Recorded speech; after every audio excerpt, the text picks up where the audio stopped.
So we now join the last part of Elaine Cottam's testimony to the Post Office Horizon IT inquiry concerning the nature of the bugs with Horizon and why they weren't accounted for in her witness statement. Despite previously claiming that she doesn't even know how to use Horizon and she wasn't technical at all and didn't know anything about it, she seems to make a statement saying, yeah, but I actually visited other branches and I knew the problems they were having were only system crashes and general teething problems, presumably to undermine the credibility of Julie Wolstenholme's case. But how can you say that if you don't even know how to use the system? Let's jump into the inquiry.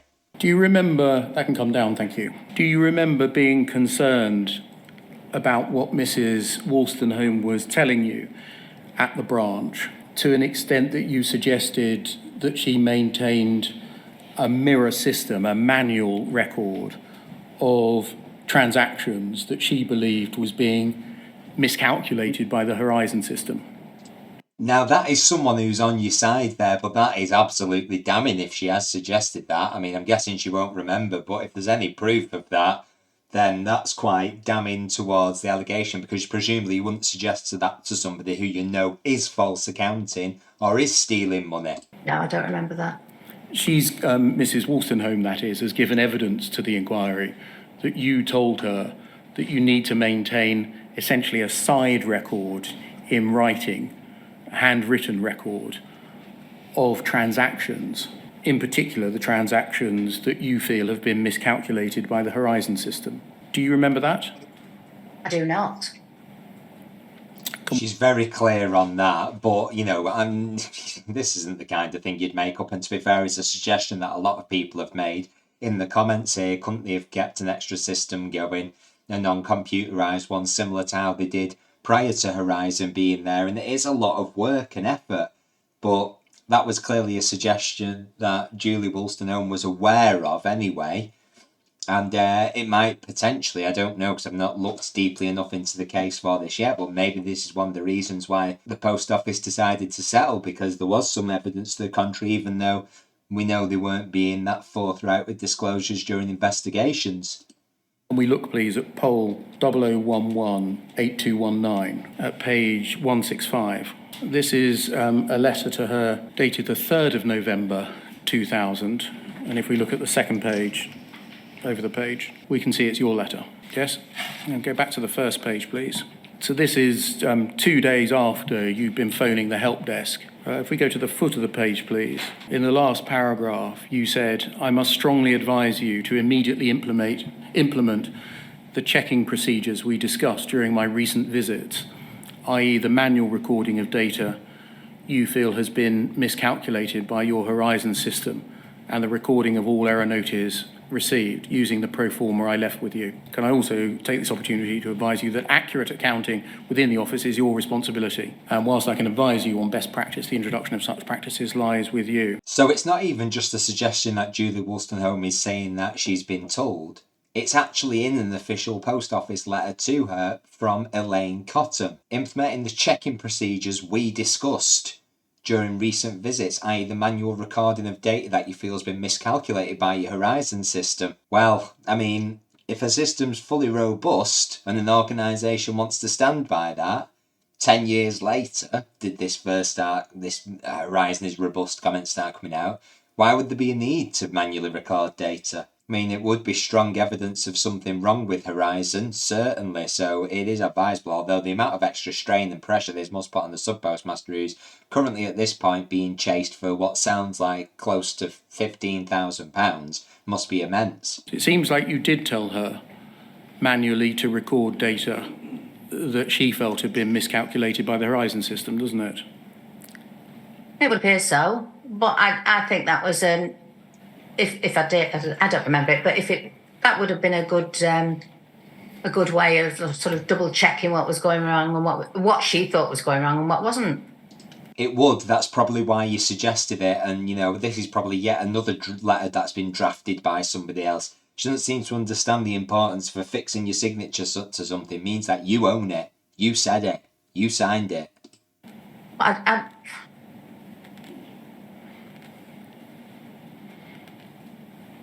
On a recording of data.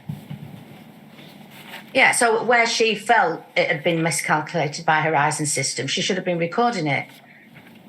How's she supposed to know that it's going to be miscalculated by it? Is she supposed to be like Mystic Meg with a crystal ball in front of her going, Horizon's going to mess this up royally? She'd have to record everything. You know how much of an extra pressure this is on sub-postmasters. I'm not having this. How are you supposed to predict your next shortfall, which hasn't happened yet? And recording all error notices received, because I left her a pro forma for that, because they weren't bringing error notices to account. Was it usual to tell postmasters to maintain a manual side record?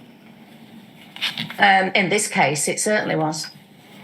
So it was usual or was not usual?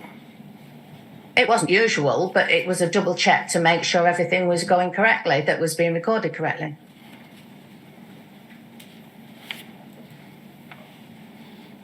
And did you obtain a copy of such a manual record from her? I can't remember.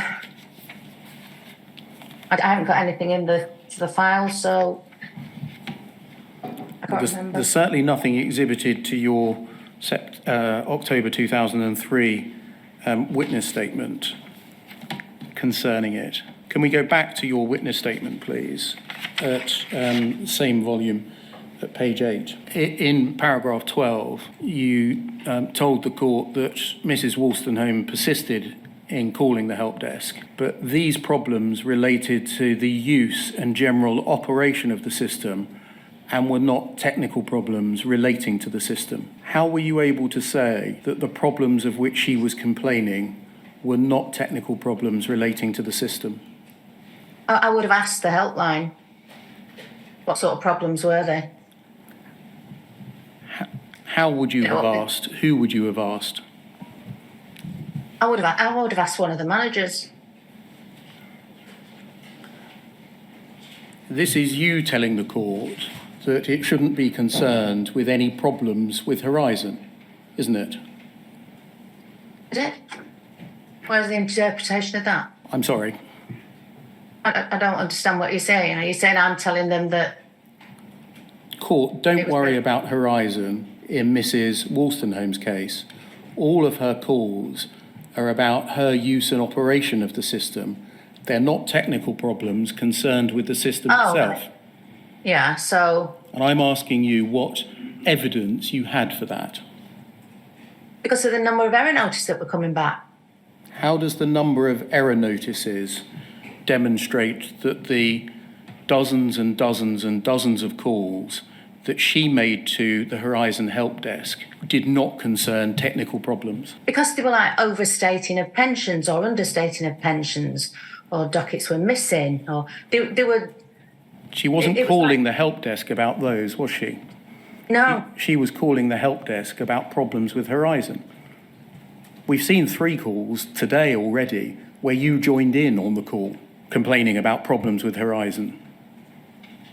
Well, I took her word for it at the time. So why did you tell the court that the problems of which she was complaining were not technical problems relating to the system? What? Where's this? Which it's on court? the screen. I've not been to court. I haven't been to court. Tell the court in a witness statement. This witness statement that we're staring at. I mean, you can sense the frustration here. I mean, honestly, I'm interpreting this as she doesn't know where to go with this because it's looking terrible. So, I mean, we've trod over this ground so much now, but she's firmly saying here that they're not technical problems relating to the system, despite herself complaining about it.